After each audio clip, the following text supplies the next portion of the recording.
some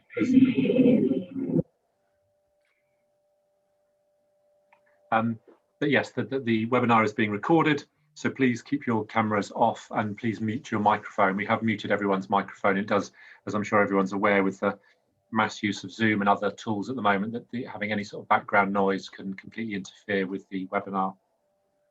So thank you everyone for coming. We are expecting around 800 people today. There's bound to be some people that don't turn up, but we had over nearly 1,000 people registering. I would say, obviously, for some people, the content of today's webinar may be upsetting. They may well have been victims of pet theft or other crimes and be affected by it. At the end of the slides, there are some details about how to make contact with victim support and their support line if people do want support with any of the issues raised. The details of that will be on the last slide, but do appreciate for some people this may well be upsetting some of the content. But moving along, I'm absolutely delighted that Neighbourhood Watch is holding our first open public seminar. I mean, the reason we're holding this seminar is we are well aware that the public's concerned around dog and pet theft is rising, as is the incidence of pet theft. We were contacted by many of our members requesting that we run a campaign to make sure people are aware as possible about what they can do to keep their pets, and particularly their dogs, safe, which is why this started. And it's since taken on, as is the way with things that are popular, it's taken on a bit of a life of its own online. But we're delighted with that, and that's a real testament to people's concern at the moment. We've got a group of fantastic speakers to speak to you today. We've got there, I think the content will be really interesting. We've got Katie Bourne, the PCC from Sussex, who'll be talking about the National Survey and the Pet Theft Task Force. We've got Dr. David Allen from Keele University and the creator of the Pet Theft Reform Group. Sergeant Matt Coe from the Metropolitan Police Service, working at the London Safety Centre, and Annabelle Goodenough, the South East Regional Manager from Crime Stoppers, will be talking about the Crime Stoppers service and how that works. Because Katie is not able to stay with us until the very end of the event, after Katie's spoken, there'll be time for some questions. So please make sure, if you have any questions, to put those in the chat, and we will sift through those and pose those to Katie at the end of her presentation. And then we'll deal with those before we move on to the other presentations, because as I say, Katie needs to leave a bit early, which is fine. We'll then go on to the other presentations and take questions at the end. Without further ado, I'd like to introduce Katie Bourne, the PCC from Sussex, and I hope everyone will be really interested by what she's got to say. I know I will be.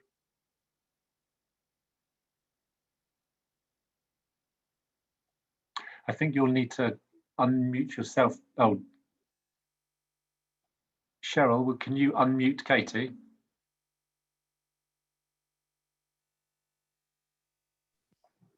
Thank you. You've unmuted. I couldn't unmute myself, I'm afraid. Apologies. It was that was taken away from me. Brilliant. And there's the first slide. Fantastic. So it's great to be here, everybody. Thank you very much for inviting me.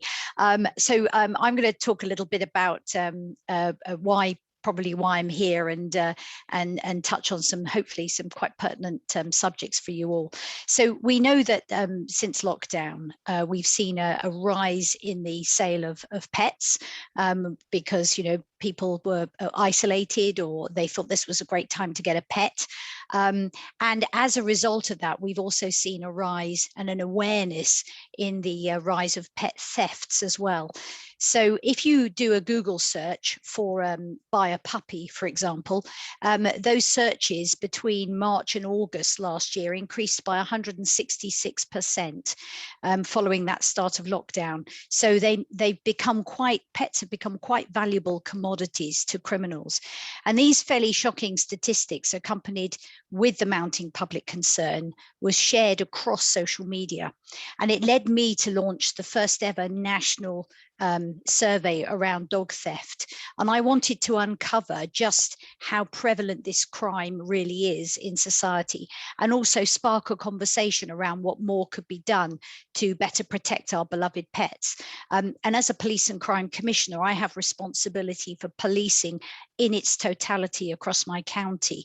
And my role is very much to represent the public's views and make sure that police have regard to those views. So pet theft is really top of people's priorities at the moment. And that for me was a really important reason why we launched this survey, to really understand what the public were thinking. So if I could go on to the next slide, please. There you go.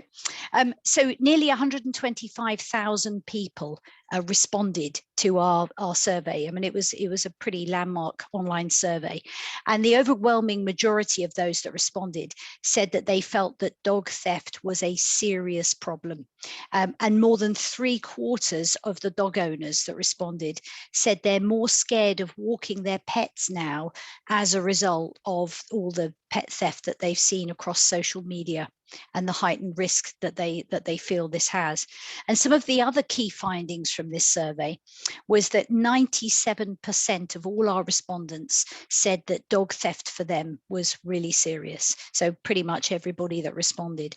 And 22% had said that they had had a dog stolen, or they personally knew someone who had. So it was a high number of people. Of that 125,000, over 20% said they knew or they'd had a pet stolen from them. And yet the police were telling me that actually pet theft isn't a serious crime, and they're not getting, they're not getting the reports coming through. So it's not as serious as the public think it was. So we had this discrepancy already in what the public were telling me and what the police were telling me. And then 83% of those that responded said that they'd grown much more fearful of taking their pets out at night for a walk. And actually, it was nearly 70% said they were more frightened of walking their dog during the daytime. And again, that for me as a police and crime commissioner is a real worry, because people were feeling frightened taking their dog for a pet during the day. Taking their pet for a walk during the day.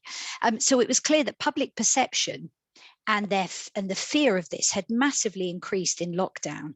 And we know that this devastating this crime has a huge emotional impact upon people. And for me, we can't overlook this anymore. It was absolutely imperative that we use this survey to help inform others. So if we can move on to the next slide. There was also very strong support for changing the law amongst our survey respondents to reflect the emotional impact of having a pet stolen. Now, at present, you may or may not know, but dog theft is not defined as a specific crime. Dogs are classed as property under the Theft Act of 1968. So if, for example, a pet is stolen from your garden and the police turned up, they would classify that as theft. If it was stolen from your house, it will be classified as burglary. And if they're caught, the penalty for stealing pets is generally at the moment a small fine or a suspended sentence. And you'll hear from Dr. Allen in a moment about his campaign, and he'll be able to go into more detail around that. But, less than, I think it's 1% of all dog theft crimes have actually led to a prosecution in recent years. And according to the survey that I ran, 87% of our respondents disagreed that the theft of a pet should be categorized under property theft. They said it does not reflect the emotional impact that having a pet stolen has upon people. Because let's face it, a dog or cat, one of our companion pets, we see them as an extension of the family. So if we can move on to the next slide. About a third of respondents also said that they would like their local police force to take dog theft more seriously. And they rated them as poor at responding, which again is a real concern for police and crime commissioners like me. Nearly half, so 48% of our respondents, said they didn't actually know how effective their local police force was in this area. Again, slightly worrying, because it doesn't show to me that they have much confidence in their force. Now in Sussex, you can see a picture of me, and on the right of the picture there is our Chief Constable, Jo Shiner. She and I are working quite hard with our rural crime team around this. We have a dedicated team, you can see them all standing there, and they're looking at this crime, and they're working closely with all our partner agencies. We're trying to gather better intelligence, and we're highlighting a lot of the crime prevention amongst our dog owners and the dog owning community. And they've carried out a number of successful raids in places believed to be housing stolen property in a bid to really crack down on this type of criminality and to send a really strong warning message to perpetrators that they will be caught. So if we move on to the next one, next slide, please. Willow in the picture here was one of 10 dogs seized by Sussex police when officers raided a site in Surrey back in March of this year. Willow is a much loved pet dog, you can see why. And Willow had not been seen for 8 months after she was taken from her home in a burglary over 200 miles away in July of last year. So she was stolen in July and she was found at this site in March, 8 months later, and over 200 miles between her. So the police raid in Surrey came as part of a very complex and ongoing investigation by detectives at our Crawley CID. And they'd worked closely with the rural crime team as well in their pursuit of stolen dogs from the county. The force has received literally hundreds of pleas from members of the public desperately searching for their missing pets. And officers are now working to reunite the remaining 9 dogs that were found in this particular raid with their owners as well. And I can tell you that they were brilliant, that the family that owned Willow had given up hope that they would ever see her again. And when they got the call from the police, they literally dropped everything, jumped in the car and drove the many miles just to collect her. And everybody was in tears when they were all reunited. So it was a lovely story, but you can see she's rather gorgeous. So if we move on to the next slide, one of the major concerns that's arisen as a result of the survey and my discussions with local police forces and the Home Office thereafter is that there's no consistent reporting mechanism for pet theft. So that means that there's no way that police forces can get correct and up-to-date data to actually quantify how many pets have been stolen. Because as I said, they classify it as burglary or theft. They would have to go into their system and interrogate every single burglary, read through all the information and find if there was a pet that had been stolen that was listed in there. So at the moment, they've got no way of doing that. In Sussex, though, what we've done since the beginning of the year is we've introduced a new flagging system, which means that where a dog or a pet is involved in a theft, then officers have to flag the system. So we can actually count now how many of those are coming in. But again, it's not perfect because it relies upon the officer themselves remembering to actually tick the flag that says, was there a pet or a dog involved in this burglary or this theft? What I would like to see at the very least is all forces using this flagging system. But at best, I would really like to see dog theft recorded as a separate crime. So if we move on to the penultimate slide, since the publication of my survey results, the government have set up this pet theft task force, and it's been launched to investigate the recent reported rise in pet theft since the start of lockdown. And I'm really pleased to be part of that pet theft task force now. What it's doing is it's gathering evidence from lots of professionals across these areas to better understand the factors that are contributing to this rise in thefts and to make any necessary recommendations on ways to tackle the problem. And the second meeting was just yesterday.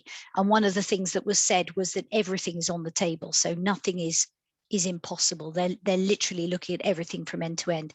So they're looking to work with the police, with other law enforcement agencies and experts to understand and tackle pet theft, but also looking at the causes, prevention, reporting, enforcement, and prosecution, and to make clear and timely recommendations on ways to reduce pet theft further.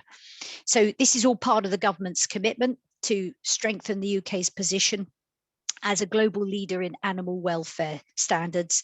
And it comes alongside other measures that have been introduced around taking steps to end live animal exports, to crack down on illegal smuggling of dogs and puppies and so on. And with more meetings of the task force ahead, it's probably a bit too soon to say what recommendations they're going to make at this stage, but it was reassuring to hear that there are already some technical measures and processes which might be implemented or improved. But what's really clear from the feedback which police and crime commissioners like me have already received is that data sharing and analysis will be absolutely central to support any improved police response in this area. And finally, the last slide, please, if I may. I really want to take this opportunity to thank Neighbourhood Watch for their continued support in the campaign to better protect pets, and to actually reiterate the safety advice that they've been circulating. It's really good stuff, and you can see on your screen there. And I want to reassure the 125,000 people who responded to my national survey, many of whom were Neighbourhood Watch members, that I want police and partners better informed and better equipped to tackle these opportunists and also the organised criminals involved in dog theft. And to give that reassurance that I will continue to represent your views and concerns in all the future task force meetings. So again, huge thanks for inviting me. It's great to be here, and I'm really happy to take any questions if you've got them. Okay, it's Jane Pascoe here from Neighbourhood Watch Network. I've been monitoring the I know I've seen them coming in, but I can't read them and talk at the same time. No problem. I will pose them for you. There's a few comments about a national lost dog database that's used by the police, and some members have helpfully suggested that Lost Dogs UK isn't a national website, but not used by the police or councils. Is that something that is being brought up? It isn't, but perhaps it should be. So I shall make a note of that. So yeah, I mean, I'm still learning a lot of what's out there, and I know our next speaker, Dr. Allen, is a particular expert in this area, so I'm sure he'll be able to pick up on any of the questions that I'm unable to answer. But yeah, it's Dogs Lost, isn't it? Yes. Yeah. Great, thank you. And there's a question I think we can all answer. How can we become part of a campaign to make dog theft a specific offence? I know in Neighbourhood Watch, where there was a campaign, a petition that was open until the 20th of May, where we'd encourage people to write to their MPs. And we've got a template on our website for a letter. Brilliant. Is there anything else you could suggest? I would absolutely say write to the local MPs, because they are your legislators. They're the ones who make the laws. Unfortunately, I don't, as much as I'd love to. But again, you know, if you're doing this campaign, that's fantastic. And obviously, I'll stay close with John and make sure that those views are represented at the task force. I'm really happy to do that. Great. And if there's a few comments about the police in people's local areas, that they feel they're not taking it seriously. In one area, that it was suggested it was a civil matter, and in another, when a guide dog was stolen, that they didn't feel it was being taken seriously. Yeah, and this is a real problem. So, you know, guide dogs are absolutely critical for people's, you know, they can't function without a guide dog. And it's the same with some of the therapy pets as well that we've seen stolen, that are being used, you know, to help people with mental health issues and so on. Absolutely, if you know of somebody who's had a pet stolen that isn't been taken seriously, drop me an email, let me know, and I will do my best to make sure that that police force is aware. And I will let my police and crime commissioner colleague know, or do recommend to your friend or neighbour, whoever it is who's had it stolen, and just say, look, write to your local police and crime commissioner about it, because that's what we're there for. We're there to represent the public's views, and so, you know, we need to be taking this seriously. That's fantastic. And you just answered a question that's just come in about what can those in attendance do to convince their local police force to take your level of interest. And you suggest through their police and crime commissioners. Absolutely. And if they don't get a good response, let me know. Lovely.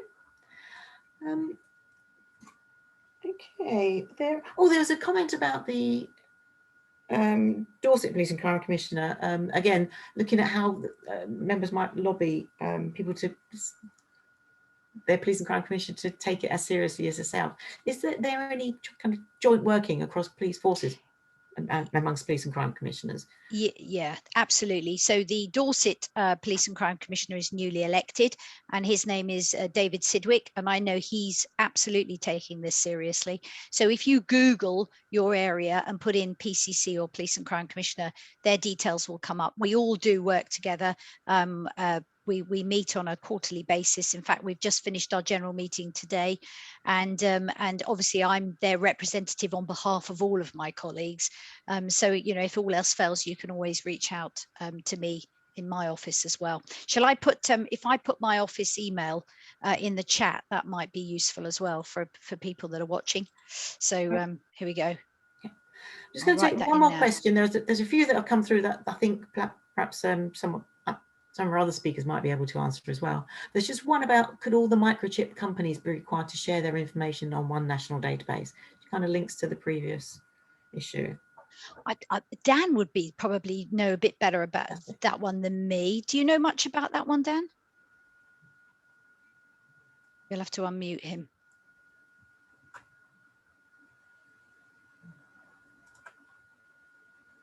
I guess Dan's saying yes, so perhaps we can come back to him when he's unmuted. Yeah, I'm unmuted. Yeah, that's something. A centralised database is definitely something which would be useful for authorities. So that is something which is also being looked at by various folk in Parliament, which is good to know. So.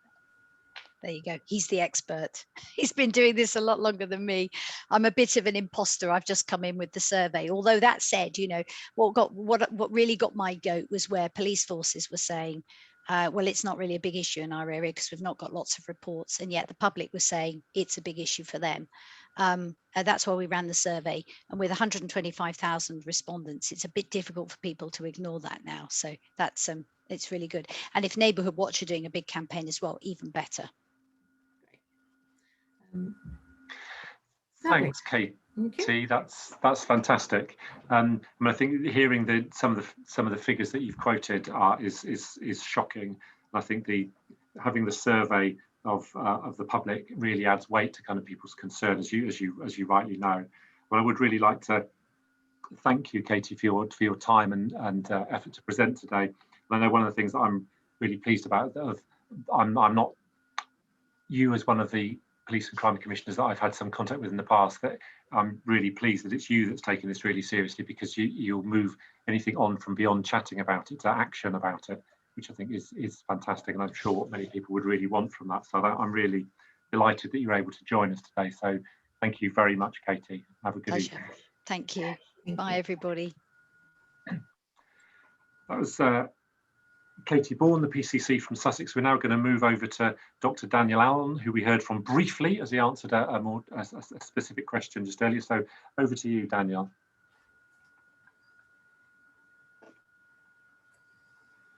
Okay, well, thank you very much for the invitation. It's great to hear from Katie. It's really important work.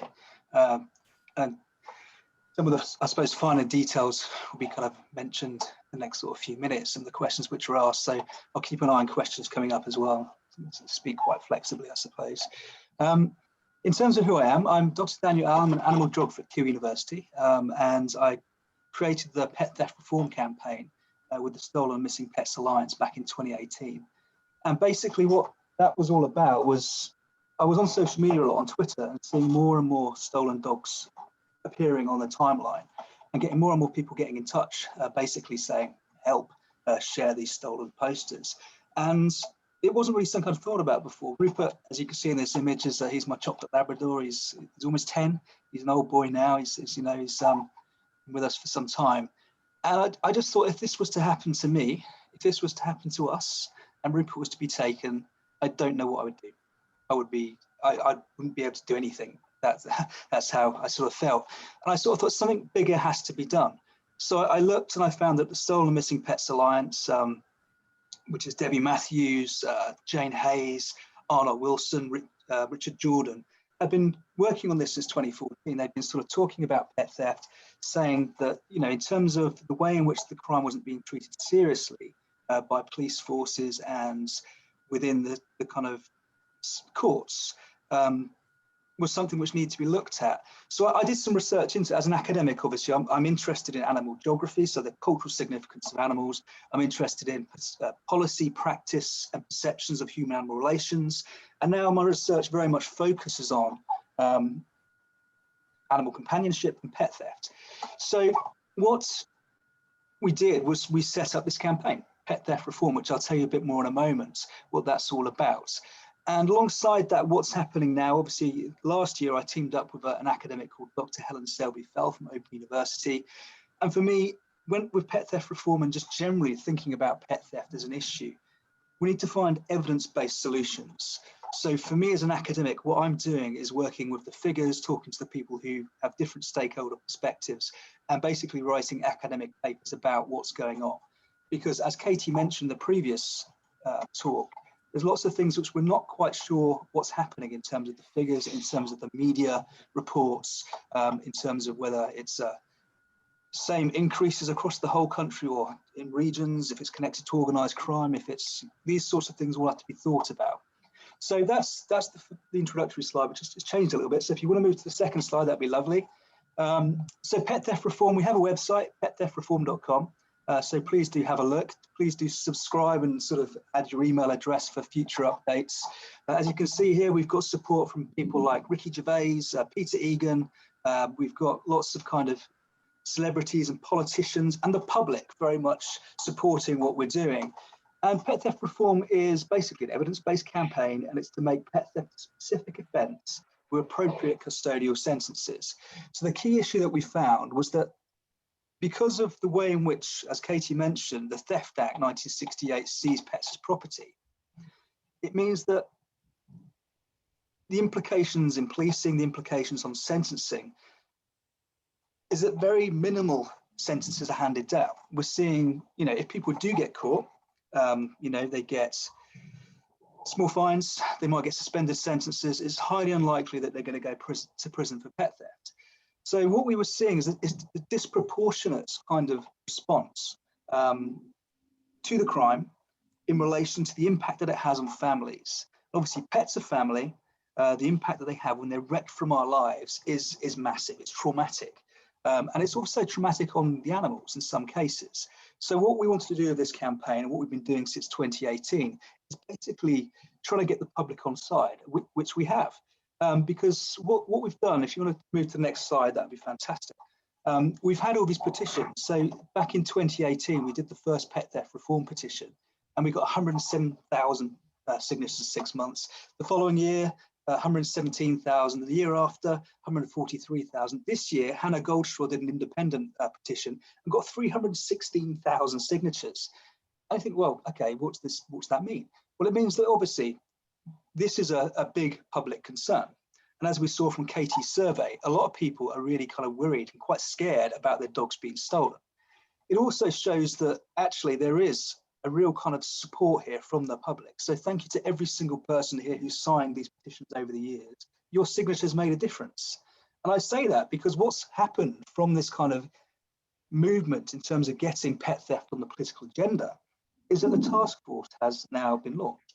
So the Pet Theft Task Force, in my opinion, is a response to the public demand that something should be done to make pet theft be taken more seriously.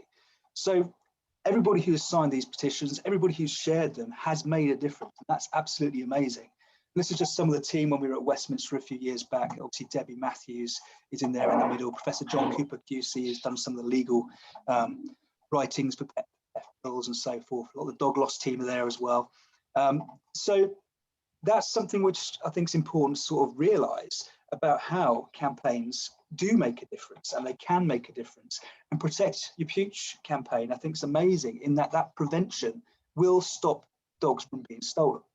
And that is a remarkable thing to know, that the information which you're sharing now will mean that fewer dogs will get stolen.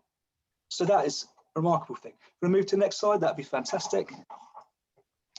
People are signing up to the website. My phone keeps making noises and buzzing. I'm going to have to turn it off, I think. So where are we now? So in terms of me, obviously, as a campaigner, we've got pet theft reform to where we want to get it. We've got political involvement. We've got the politicians talking about this. We've got police commissioners. We've got all these people, the public, supporting and trying to find solutions for this horrible crime. As I said, I've been working closely with Dr. Helen Selby-Fell from Open University, and we were invited to the first Pet Theft Task Force meeting a few weeks back and presented our kind of ongoing research at this stage. And that's the important thing here with the task force, which is something we can't talk about, but it's something whereby we need to make sure that the decisions which are being made are evidence-based.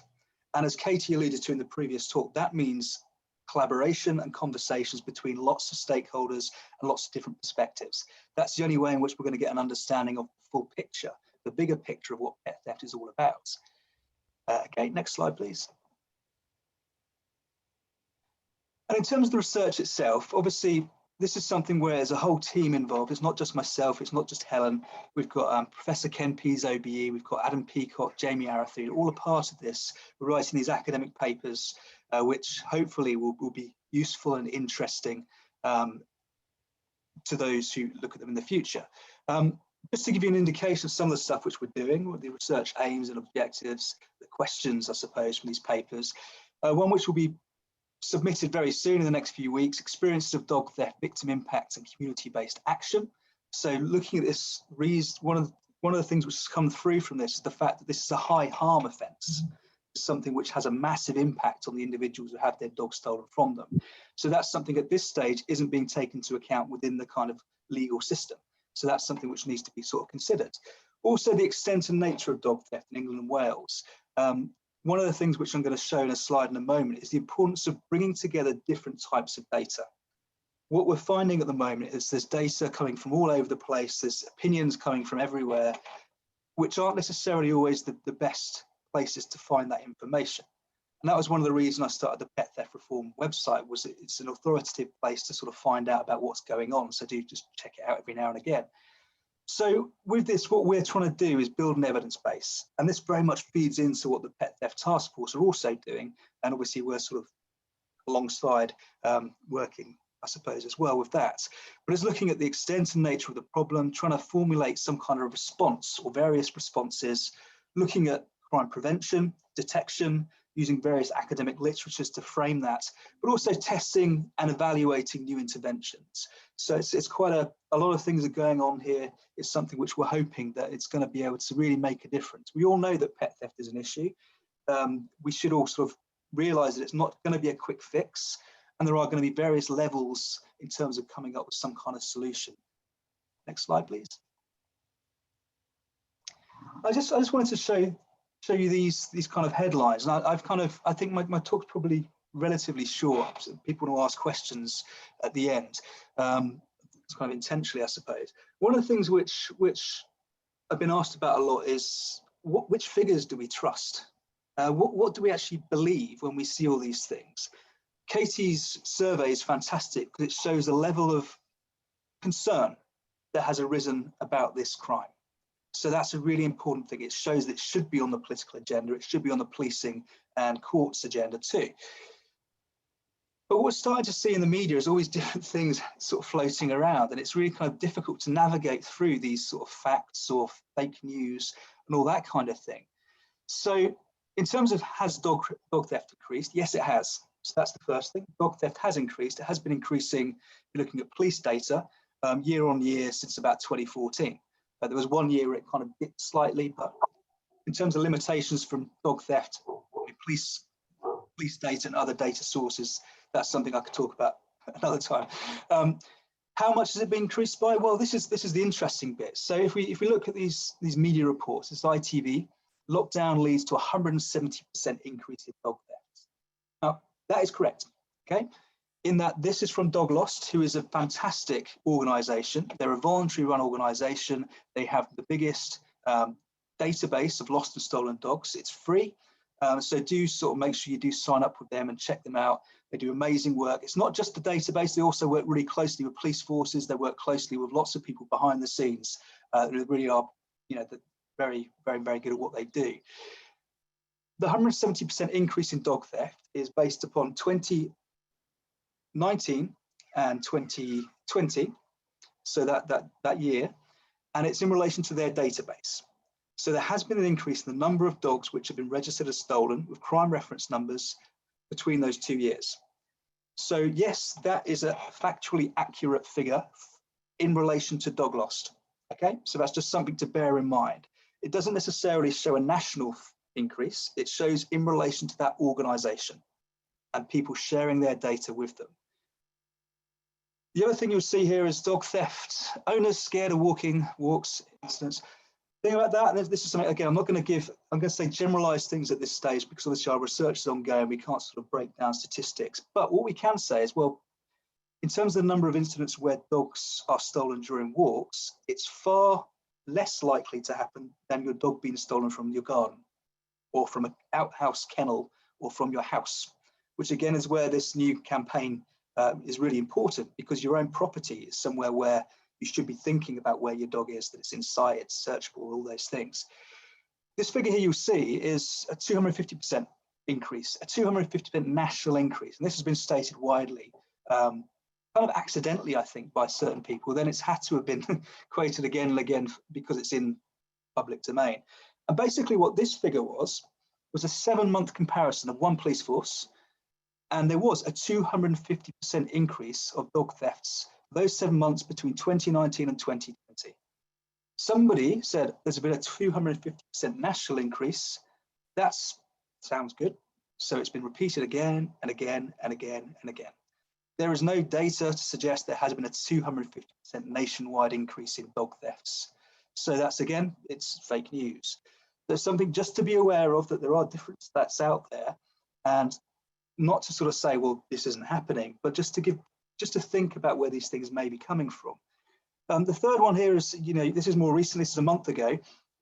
This is from an insurance company who did FOI, police force data, similar to what I do as well. They generally focus on dogs. I focus on dog theft crimes, and both now. But you can see their percentage is 19% increase in the number of dogs stolen. And again, that is factually accurate in relation to the data set which they have, like the dog lost one.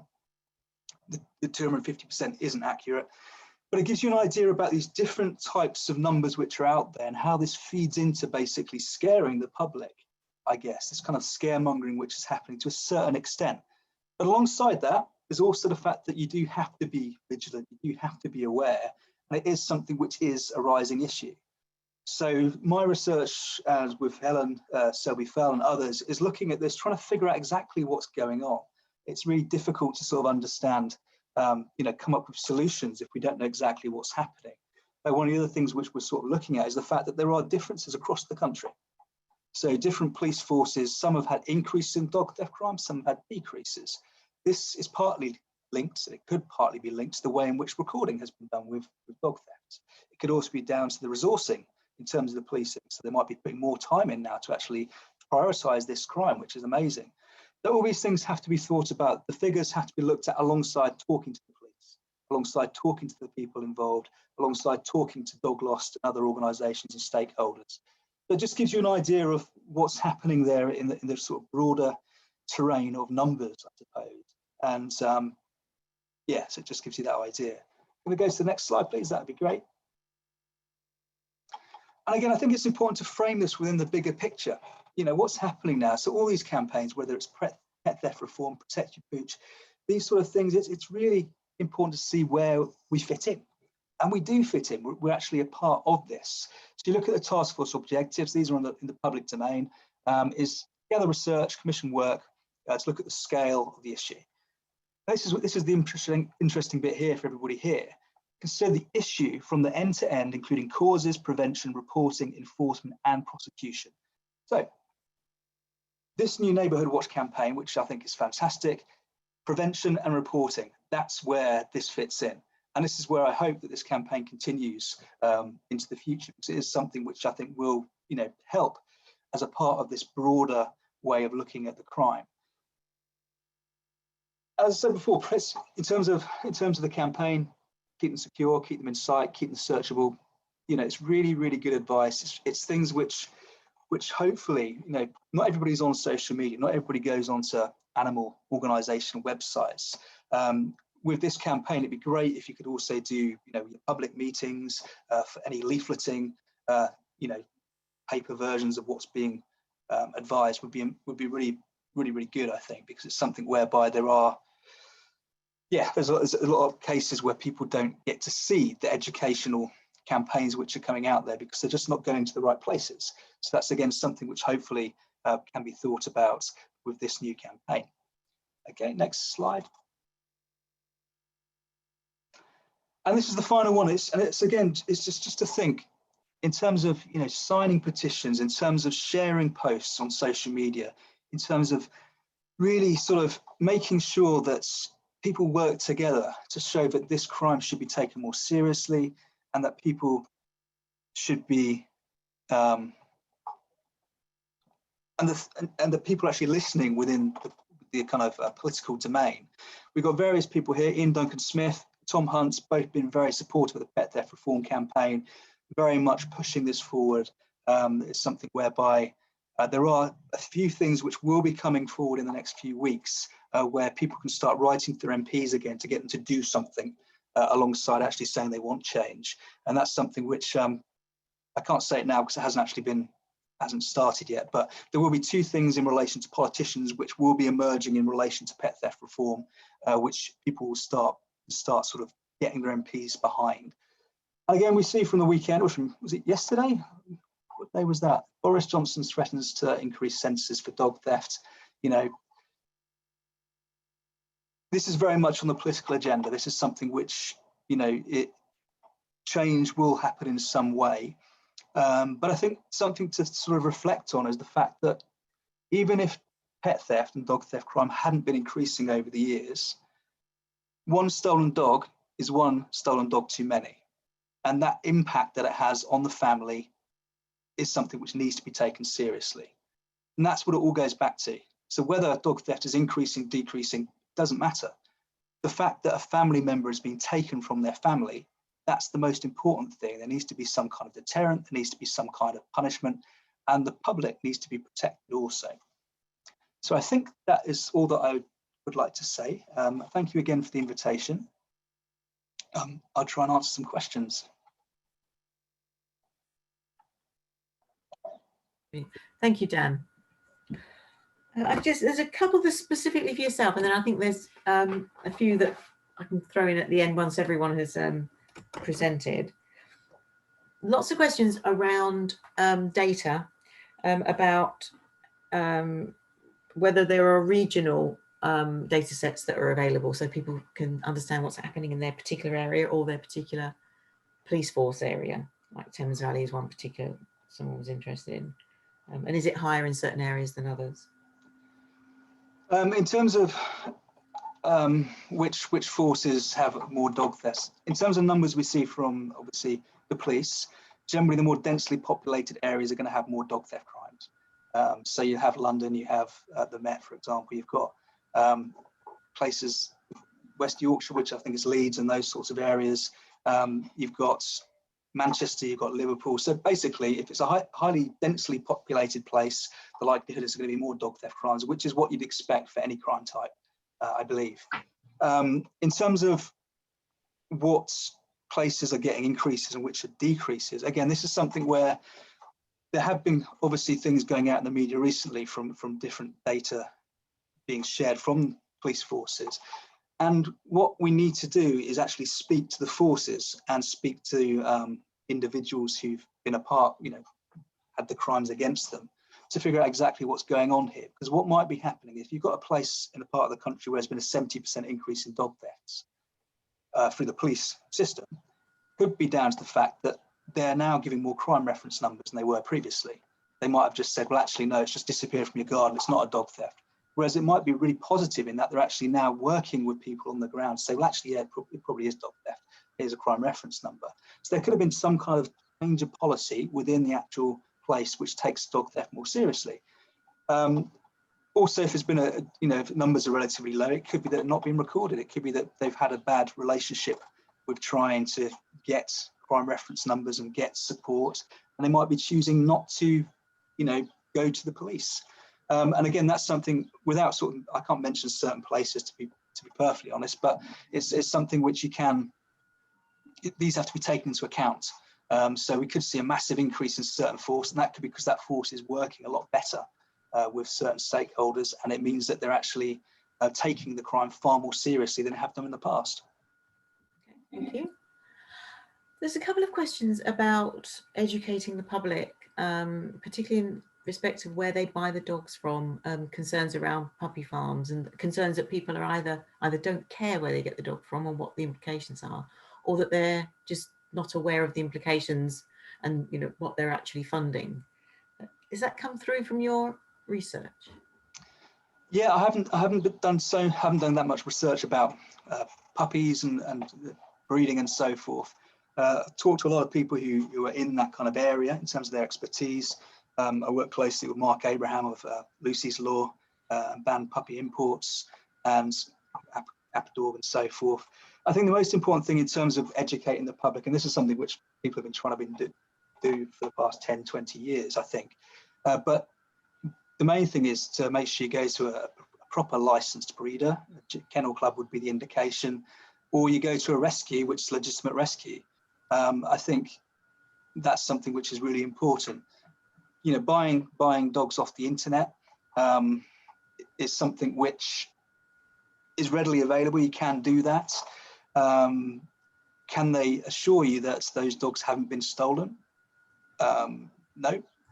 So that's something which does need to be thought about more carefully as well in terms of enforcements and regulations in relation to such platforms. So yeah, but in terms of educating the public, it's about, you know, there's the puppy contract, for example, which I think was RSPCA and other organisations working together, really useful. So there's really valuable resources out there which really can help. And there's lots of things out there today which you can just Google it basically, and that will really make a difference to making sure that your dog comes from the right place and it doesn't belong to somebody else. Right, thank you.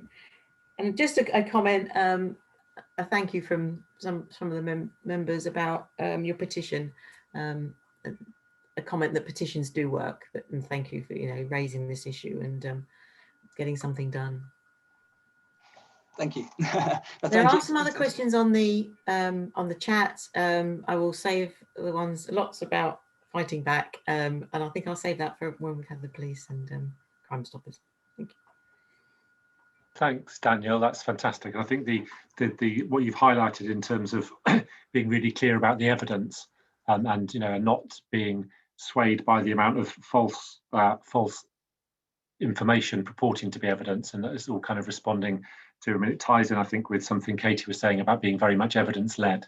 You know, and I know that's something that you would obviously support as well. So thank you for that.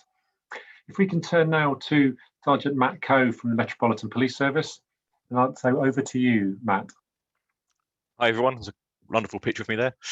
Yeah, so I'm Matt Coe, I'm from the Metropolitan Police. I work for the London Safety Centre and my main specialism is around crime prevention. If we go on to the next slide, I've got to pay the dog tax first. So here are three of our finest. We've got Charlie, Hector and Dexter. Charlie's not serving with the police, but Hector and Dexter are.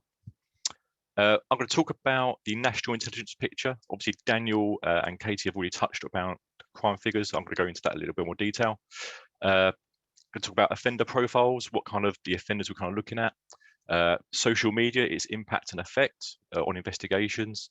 Then I'm going to give a London overview on pet theft and pet retailers. Then I'm going to go through the key prevention messages. So the next slide, please. Perfect. Oh, slightly out of. Yep, perfect, lovely. So here is Operation Opal. Operation Opal is a national team that look at acquisitive crime across the country. So cross-border theft offences, essentially low-level kind of theft offences. So not your armed robberies, but your more general thefts. So definitely, as other people have said, during coronavirus, we had a large increase in demand for pets and also the prices increasing, and we believe that's what's driven the increase in pet thefts. In terms of police data, 33 forces responded to Operation Opal, and some experienced a very flat level of pet theft, so hadn't stayed very different at all, and some had an increase. And generally overall across those 33 police forces, it was a 3.5% increase in dog theft. Again, so very different to some of the experiences we're getting, but in terms of police reports, that's what we've got to work with. Various forces have said to Operation Opal that they're undertaking own evaluation, own research, and again, that's their police and crime commissioners putting that pressure on the police service to, you know, to have a look at, examine, see what we can do to intervene and sort of disrupt this criminal activity. From sort of the charity side. So we were aware of the Dog Lost figures, the Battersea and Dogs Home, all of those kind of charities have been giving us updated figures as well, as Daniel mentioned, with Dog Lost reporting that 100% increase in stolen dogs listed on their website. So it's really good that there's this level of engagement increasing, but it's just difficult to put that into our crime and police figures. So there's definitely a gap that exists. So it's around making sure that if you do have a dog stolen, that is reported to the police. It's absolutely critical that happens, because if it doesn't get reported, then you don't get the resources into it, into the investigation. Looking at the offenders, the key locations for offences tend to be around the kennels and dog breeders in terms of the kind of commercial side. So we've seen them being targeted as kennels and dog breeders themselves. Gardens, so open front gardens and balconies for those areas which got more flats. They're certainly targeted where there are unattended dogs, unattended pets. They're the main. There's been a lot of talk on chat around, you know, what if I'm walking a dog and someone attacks me and someone tries to take the dog? Overwhelmingly, it's unattended pets that are being taken. We've had some distinctive MOs where people have put fraudulent signs on the side of vans. So they put RSPCA signs on the side of vans in order to try and cover their kind of tracks as they're stealing. We've also found dogs that have been taken by parcel delivery drivers. So they've seen a dog unattended, they've grabbed it, chucked it in the van, and you know, driven off with it. And so those are two sort of MOs that have come out where people have been quite distinctive. That's happened on a few occasions.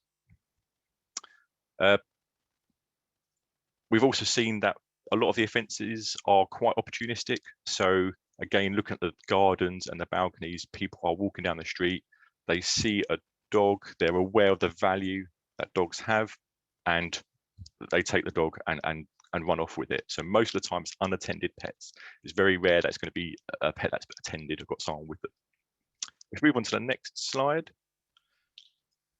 So again, this is still really information from Operation Opal. Obviously, we've heard from Katie around the survey results. I'm not going to go over them again, but it's really important from an investigation perspective that if you are going to circulate images, that you've got a police reference number. If you're going to put stuff on social media and say, look, you know, my dog was taken and this is a description, that is a police reference number. If you've seen something suspicious, that you've got a reference number from 101 when you've called the police.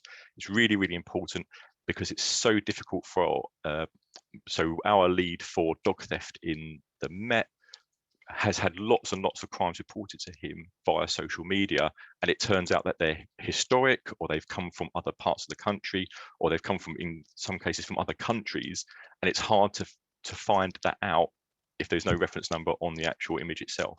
So really, really important that if people are circulating things, that you try and get a reference number on there, or at least on there in the social media chat, so that if it does get reported by a third party, so a lot of these reports are third party coming in from members of the public who've seen it online and report it into the police, it's really important we have the reference number on there, so we can link it up and we can see what investigations have already taken place, and we're not duplicating effort and wasting resources there, which we could be better used elsewhere. On other dog thefts. If we go on to the next slide, I'll give the London overview. So on our system, we have quite a good sort of statistics. If you go on the Met website, we've got lots of statistics on there. So I really want to give an overview just of where this happens in London. So as you can see, you've got the colour chart there. Mainly the outer boroughs, so where you've got more of the physical resident population, particular peak down in Croydon in the south. Lots of different types of pets being taken, and I think that's really important to highlight around legislation, that actually, you know, there's more than just dogs, there's other pets being taken as well, and those impacts are the same on those victims too. Again, 60% dogs, 30% cats, and sort of 5% birds and 6% other things like reptiles and things like that are being taken. And again, from London, the main places being targeted: kennels, breeders, commercial properties, so the kind of big pet stores, they're all being targeted for those thefts.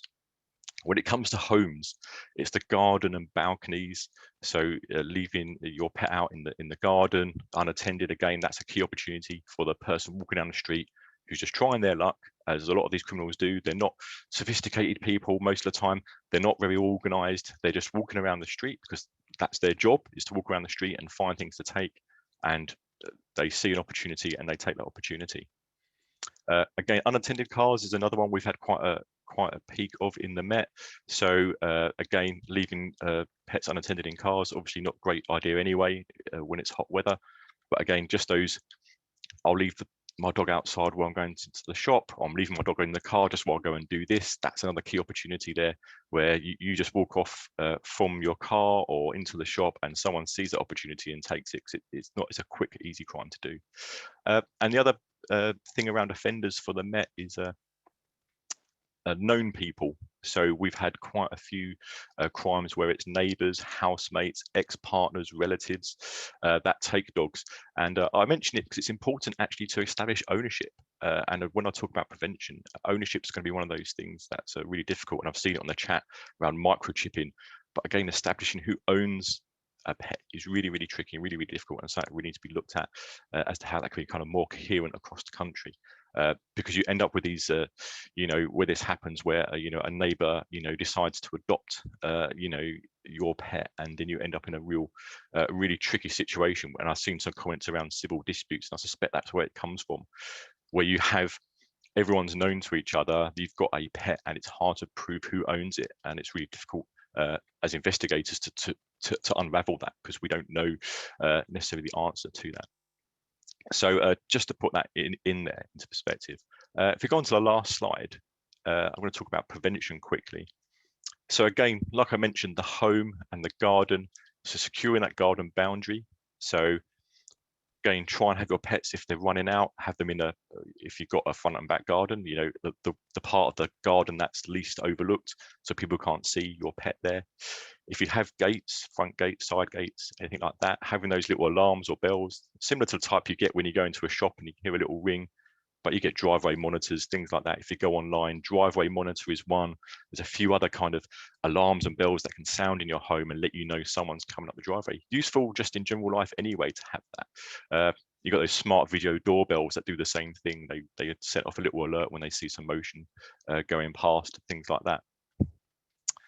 Again, just where you can't reach them from the road. So if you've got them in that front garden, that balcony, just where someone can't just reach over that fence and just pick them up and take them, that's really important as well. If you do have side gates, again, British standard locks, closed shackle padlocks, all the kind of good stuff that you can find on the Met Police website and probably most police forces websites. They'll talk in more detail about what types of lock and things like that. But 2 of them across a side gate, will be perfectly fine. When you're out and about, making sure you don't leave your dog unattended whilst in the vehicle or outside shops.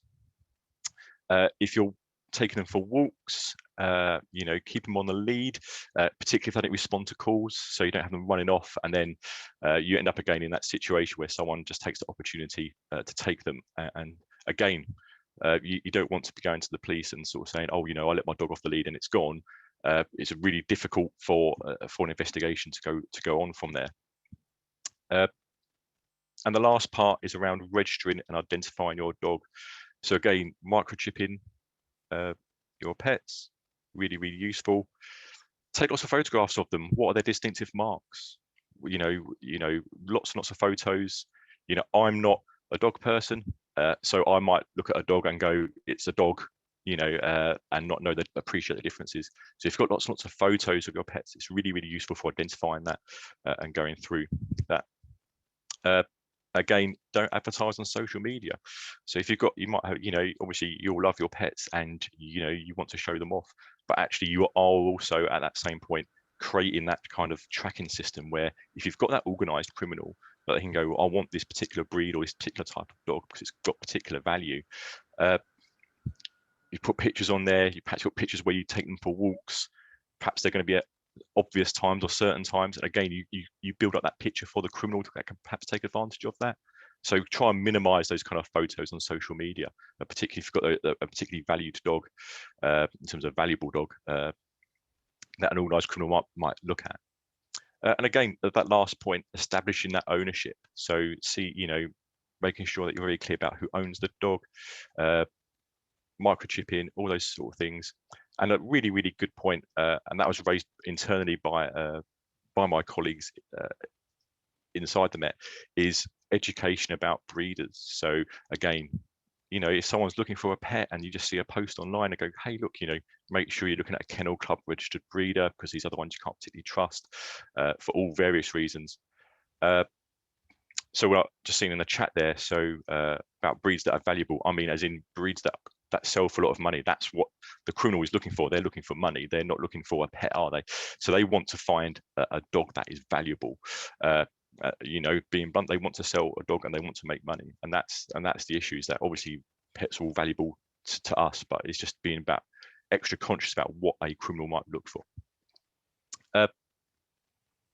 So yeah, so I think that really sums up sort of prevention. Really is around making sure that you know where your pet is, that you've got them with you when you're out and about, making sure that when you've let them out of your sight that they're in a secure area, and make sure you establish that ownership and make sure that you can prove that ownership as well. So so that if you do, you know, if your dog does get taken, it does get recovered, that you've got all those photos there, you can go, yes, look, very distinctive, you know, white tuft of hair here, or it's got very distinctive, you know, small bit missing from his ear or something like that. It really helps in terms of that identification and stops that awful situation where you might have a dog recovered but you can't restore them to the owner because you just can't find out or figure out whose it might be. I think that brings an end to my presentation, but I imagine there's a lot of questions, so Jane, I'll take those. And there's so many. I think I'm going to put one to you because it's coming up again and again for now, just in case people have to leave, and then we'll just, so we don't run out of time, if Crime Stoppers want to do their presentation, then we'll cover as many as we possibly can at the end. And the one that people are desperate to know about is, if I fight back when someone is trying to steal my dog, will they get in trouble for assault, especially if violence is being used against them? What is reasonable force in those circumstances? Yeah, so it's a great question. So there's probably a few aspects there. So if you basically, if someone attacks you or they're trying to take something from you, you're allowed to use reasonable force to defend yourself, to protect your pet, to protect your own property. And obviously, reasonable force is one of those things that can kind of worries people, because they go, well, what's reasonable force? And to be honest, the Crown Prosecution Service have an excellent guide, which I will send a link over for circulation. But really, it's just around, well, what would a reasonable person think? So, you know, it's all around the situation, the circumstances that you're in. You know, reasonable force might be, you know, yes, this person's come up to me, they've started, you know, pulling on my lead, trying to take my dog off me. You know, I'm scared, I'm frightened, I have no idea where this person's come from. You know, so I've immediately kind of started hitting them, and yeah, I just used my fists and I was hitting them lots and over, and that sounds like quite a reasonable response. So people get really worried about, you know, would I get charged or that? It would have to be quite excessive to get charged. The CPS or the prosecution service are quite lenient in terms of that. They understand that the public don't, like myself, you know, I've got lots of training, I've got lots of experience in kind of confrontational situations. They know that members of the public don't have that. They know that, you know, obviously, you know, pets are really, you know, precious part of the family. They know you're going to defend yourself, and you're going to use, you know, an appropriate level of force to do that. And I think people worried a bit too much. You see a few press stories where that's come as an issue, but overwhelmingly in my career, my experience, I've never had a situation where someone's defended themselves and even thought about arresting them, let alone anyone else has raised any issue over it whatsoever. So I've been in court where people have said, you know, yeah, you know, he came up and he attacked me, so I defended myself. And then no one, from a criminal point, is interested in that. They appreciate that the circumstances are that you're gonna obviously intervene in whatever way you can. But I think the real focus here is it's exceptionally rare for an attended dog to be taken, and actually it's really about looking out for your dog when it's unattended. And I think that's the real takeaway from this. If I was going to take anything away from this, is really looking at that part, is that, you know, trying to worry about being attacked whilst you're with your dog. Actually, your risk is when the dog is unattended. So really focus on where the risk is, and the risk is when the dog is unattended. Thank you. Thank you, Matt. That's really helpful, and I think it's certainly something that in Neighbourhood Watch that we're aware of all the time, of wanting to make people aware of what they can do, but also not wanting to make people worried about something that actually there is limited reason to be worried about it. And I think what you've just said and ties in again with what both Daniel and Katie said about being kind of evidence-led. And if the evidence is that it is not that it won't happen, then it cannot happen and does never happen. But the chances of someone's dog being stolen while it is on a lead, in control, while they're taking it for a walk is very rare. Doesn't mean it can't happen, but it's very rare. And we're obviously, in terms of crime prevention and preventing that, it is much better to secure your property and make sure that your dog isn't left on its own, which you've said really clearly. So thank you very much for that, Matt. We will come back. I'm sure there'll be some other questions as we get to the end of the presentations, but thank you, Matt. That was really informative. We can turn now to Annabelle. If you're able to take over and then present your presentation, Annabelle, that would be great. Yeah, am I unmuted? You are unmuted, yep. Right, hi everyone. My name's Annabelle Goodenough and I am the South East Regional Manager for Crime Stoppers. Tonight has been so interesting so far and I'm hoping to keep that going. I'm going to start off tonight by just having a quick chat about what Crime Stoppers is, what we do and how we do it. And then I'm going to talk a little bit about the campaign that we're also running alongside the Neighbourhood Watch initiative and the type of information that we are looking for people to come forward to Crime Stoppers with. So if you could move the slide along for me, Debbie. Oh, sorry, and again. Perfect. So who are Crime Stoppers? We are a completely independent charity. We were founded in 1988 following the Broadwater Farm riots in London. Just as a little bit of background there, we were founded because PC Keith Blakelock was murdered during these riots. He was stabbed multiple times before being decapitated by a machete. And following his murder, 400 people from the local area were questioned about it. So did anybody know who was responsible was basically the hot question. And not one single person out of those 400 people came forward with any information. So it was kind of on that premise that a need and a desire for a place like Crime Stoppers, where people could speak up anonymously about crime, was born. And 32 years later, we continue to be the only place that you can speak anonymously about crime in your local areas. So we operate an anonymous reporting line on our free phone, which is 0800 555 111, or via our online form, which is on our website. And when we say anonymous, we really do mean it. It's very different to confidential. We never ask for anyone's personal details. All of our reports are completely sanitized before they are sent on. So if you call Crime Stoppers and you are providing us information about crime and you accidentally give us information which may identify you as being the person that called, we will take care of that from our end. We completely sanitize and strip any information which could identify that caller to the form that we will submit. We cannot see your number. Our phone lines are completely encrypted. We never see your number show up on our end. There's no 1471 facility, so we cannot get back in touch with you, even if we wanted to. None of our calls are traced or recorded, and we do not show up on itemized phone bills. So for somebody that is calling from potentially a very volatile or dangerous situation in their own house, that's a really great asset of ours, because it means that they are completely safe when they contact us. It's a really good safeguarding measure that we have in place. The same level of anonymity is true for our online forms as well. IP addresses are scrambled and wiped as soon as you access the Crime Stoppers website. And I'm not just talking about when you go through to our anonymous reporting form. I mean, as soon as you type into Google crimestoppers.org and get taken to our website, your IP address is completely wiped.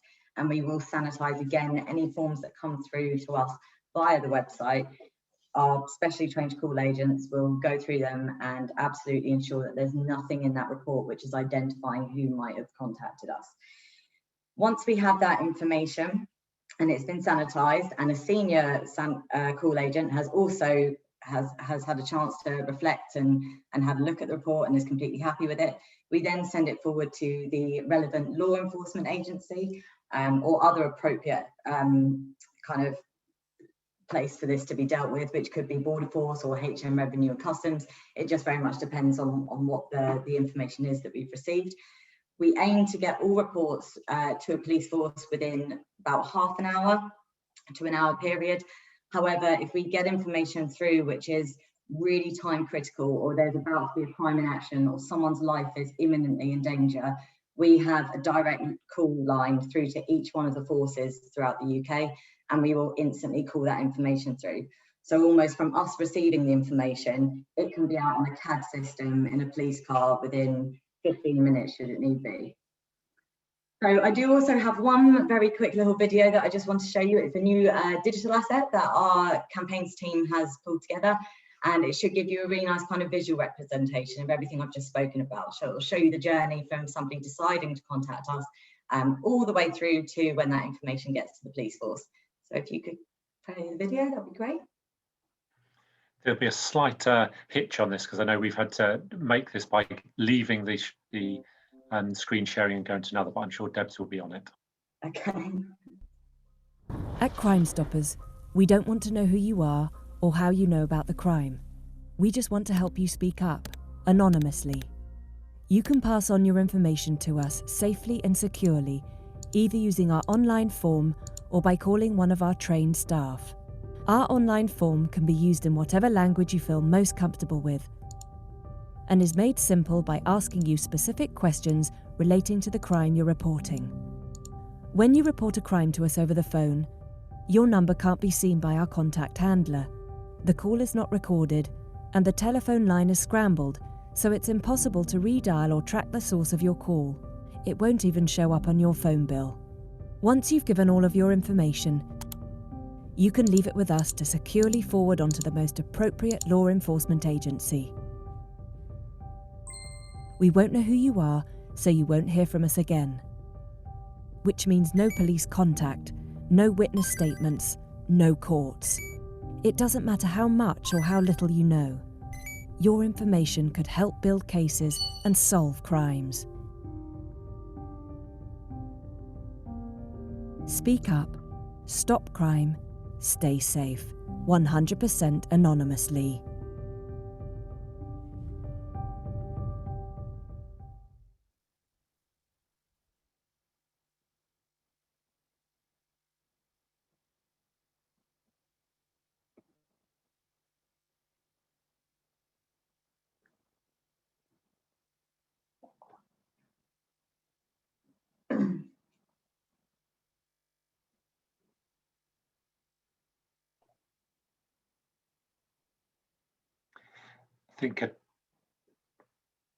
Great. Can I have the next slide then, please?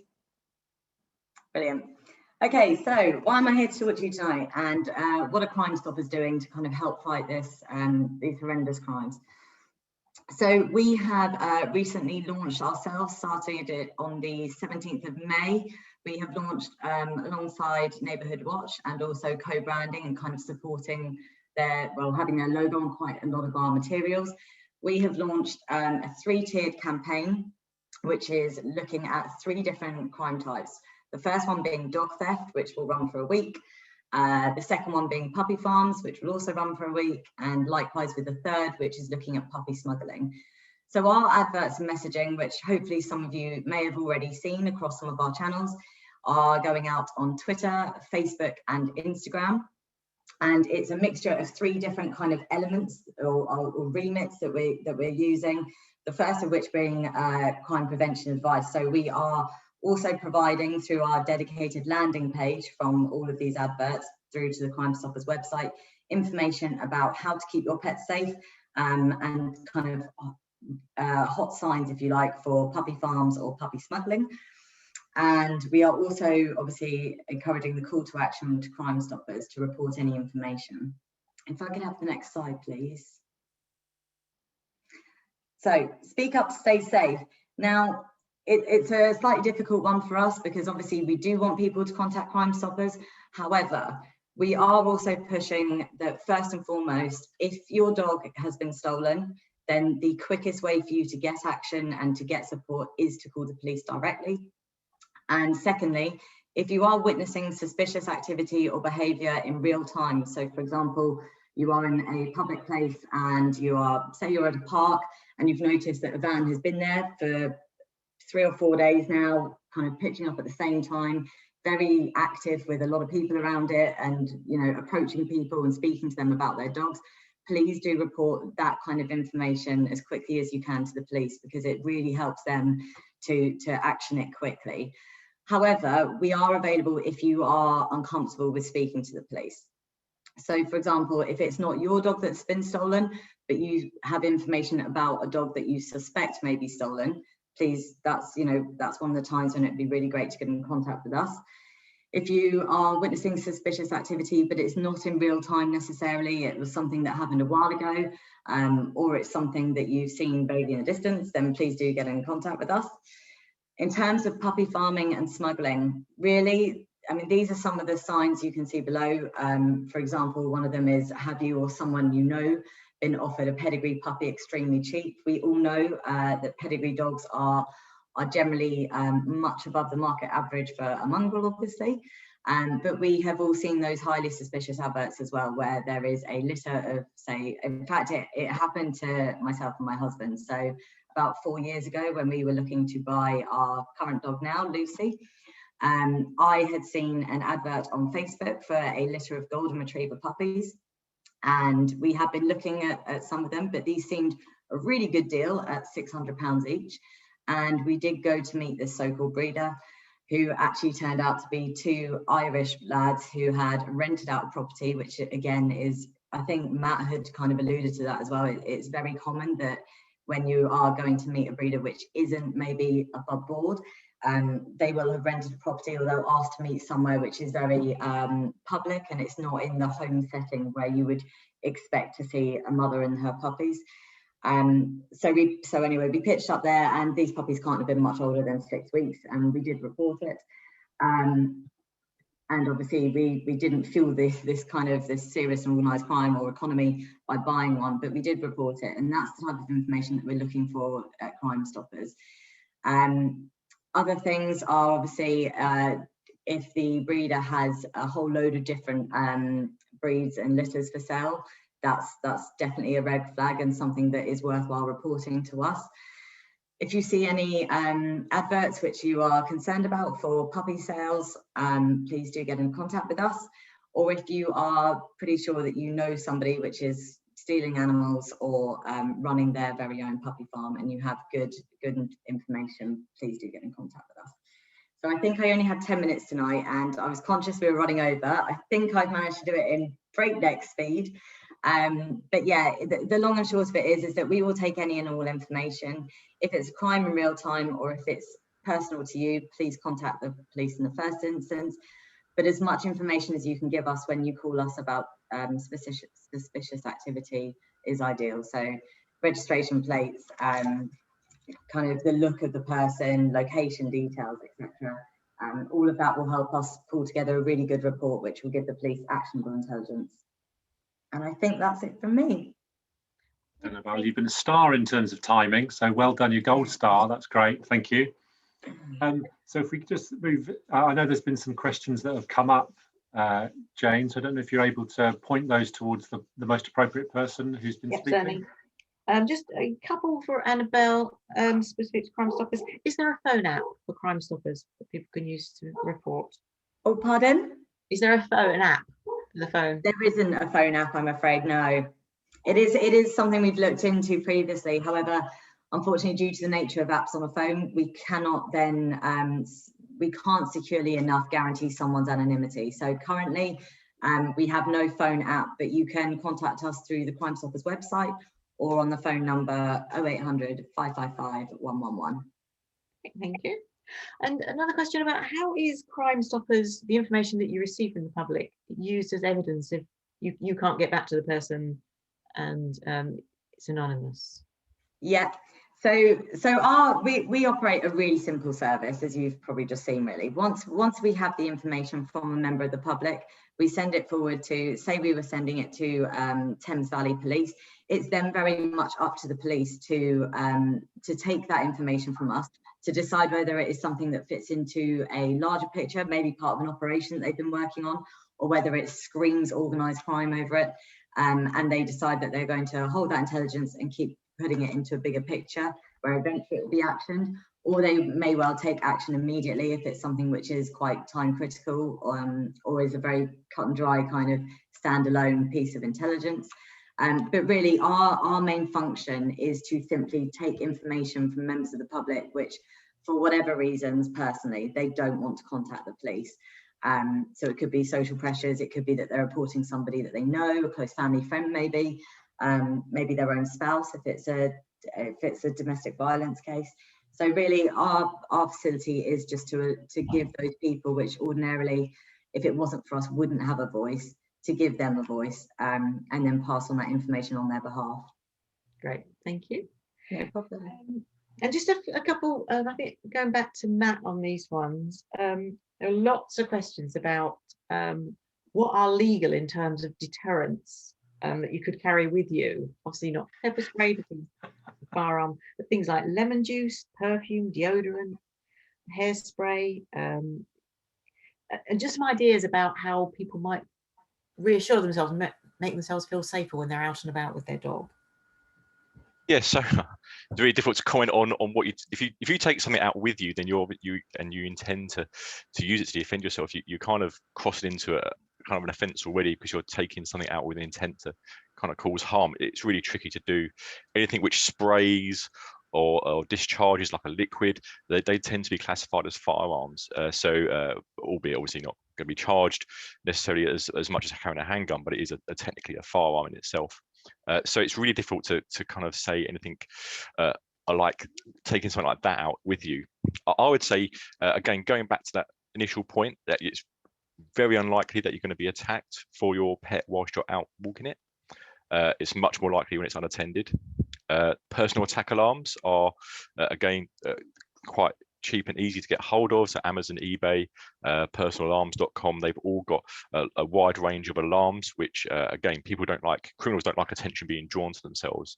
They don't want that attention on them. And I've seen some people put them on the actual leads themselves. So if someone does take it off them, the person then has to try and escape with a dog and an alarm going at the same time, which obviously attracts far too much attention for the average criminal to be, to want to deal with, and they'll just literally probably just run off. So I wouldn't advise carrying anything in terms of self-defense. I think it's really about, when you're out walking, look confident, know your routes, know where you're going, have that kind of planned in your head. So go, yeah, I'm going to take a dog out for a walk tonight. I'm going to go this route, I'm going to go there. And know your route well. So if you go there and you think, actually, if I see something I don't like in the distance, I know my diversion routes, I know my escape routes as such. So I know which way to go to kind of get myself out of that situation, so I don't end up being compelled to walk towards the danger. When you're out and about, it's just that self-awareness and confidence as you walk is so important, and really kind of the criminal won't be interested in that kind of person, really. They want someone who's going to be uncertain, who's not going to be compliant and quite scared. If you look confident and you know where you're going, you know your route, and you know how to kind of make a way from anything that looks suspicious in the distance, that'd be more useful than trying to conjure up a legal way of carrying something to use as a weapon, which is just fraught with disaster in itself. And again, obviously, if you carry something that's kind of a weapon, it can obviously be taken off you and used against you. Lots and lots of, I know no one's talked about knives or things like that, but probably about a good 10 to 20% of knife attacks are where the person's had the knife taken off and been stabbed with their own knife. So it's certainly not worth carrying sort of stuff in that way. And again, the effectiveness varies. You see this stuff on Amazon where and it's like, oh yes, it could be used for this and that, and actually when you get it, it's no good. Because it's a liquid that's got to be, kept at a certain temperature in a certain conditions, and it only lasts got a shelf life of a month or two. And when you actually get to use it, it doesn't actually work. It happens with our CS sprays and pepper sprays at work that if you leave them alone too long, they kind of coagulate in the bottom, and you go to use it, and it kind of dribbles out the end, and it all looks very embarrassing. Thank you. And just one question, I think for anyone really has information. Do we know why dogs are being stolen? I know you mentioned about obviously for money. Is there any evidence about dog baiting or breeding? So from my perspective, it's all about resale value. So again, and I'll liken it to the market for stolen catalytic converters. So when there's an increase in the price of rare metals, the crime rate goes through the roof. And as soon as that price level for those rare metals drops down, the crime level drops off. And that is what we're seeing with dog theft, is that value has risen, and so that's caused that spike. And I think those other factors, you know, as we talk about lenient sentencing, so your risk and reward calculations really on the criminal side there. If they're only going to get a small fine, perhaps less than what they got for the dog in the first place, you know, that then there's no kind of disincentive there. So risk, reward, and value of the dog itself. Great. I'm just about out of time. There are some other questions, but what we'll do is collate them and liaise with the speakers and send some responses after. Quite a few around suggestions for how the law might be changed in terms of things like dog licenses, taking dogs into shops, but we'll try and answer those offline. That's great, thank you, Jane. Well, if I can just close up, because we are at 6:30 and I will try and keep us to time. I'd really like to thank all the presenters. I thought the presentation from Katie, particularly around the pet theft task force and the actions that would be taken, and certainly her drive to ensure that all PCCs and police take the offences as seriously as the public would like them to. Obviously, the police have a difficult job to do, balancing numerous and inordinate number of different priorities, but increasing the importance of that. And also thank you, Daniel, for information about the Pet Reform Trust and how authoritative the information is there, and using kind of academic research rather than false news, and the importance of checking data and us not seeing something as either more serious or less serious than it actually is, because of the kind of either scaremongering or just false information that is out there. And also, Matt, I think you've been really helpful speaking about the actual incidents in London, and also, you know, I'm as the type of questions inevitably come up in terms of how can one defend oneself or whatever. And I think you've been really clear about that. That, you know, the likelihood is very, very low, and taking any sort of weapon to defend yourself is fraught with trouble and should be avoided at all costs. So thank you for that, because that's something that certainly comes up in our webinars from time to time. So thank you very much for that. And again, emphasising the importance of securing property, and if you are going to take anything with you, making sure that's an alarm, and that is likely to be the most useful preventative thing that you can do. And finally, thanks, Annabelle. I think it's really useful. I mean, I know I've been to the Crime Stoppers office where the calls are taken, and when it really is anonymous, and you know, the amounts and the lengths that are gone to by Crime Stoppers to be sure that, I think that's really helpful. As I said at the beginning, if people have been affected by dog or pet theft and are upset or want support, then the information from victim support, their support line and their website is on this last slide, and we will send those out. The recording will be made available from the webinar today, including the slides, so everyone will have that. And as Jane said, we will put together some of the questions and answers to that as well. And I think some of the ideas in terms of law reform, we will put a short set of bullet points to Katie as well, because that's probably the most appropriate way of sending those thoughts back from people. So I'd really like to thank all the presenters very much, and everyone for attending. I think it's been a really useful and informative event, and useful. And now we can all go out and enjoy, if we've got sunshine outside, then enjoy the last bit of the sunshine this evening. So thank you, Matt, thank you, Daniel, thank you, Annabelle, and thank you, Katie, and all the people that attended the webinar. Thanks very much.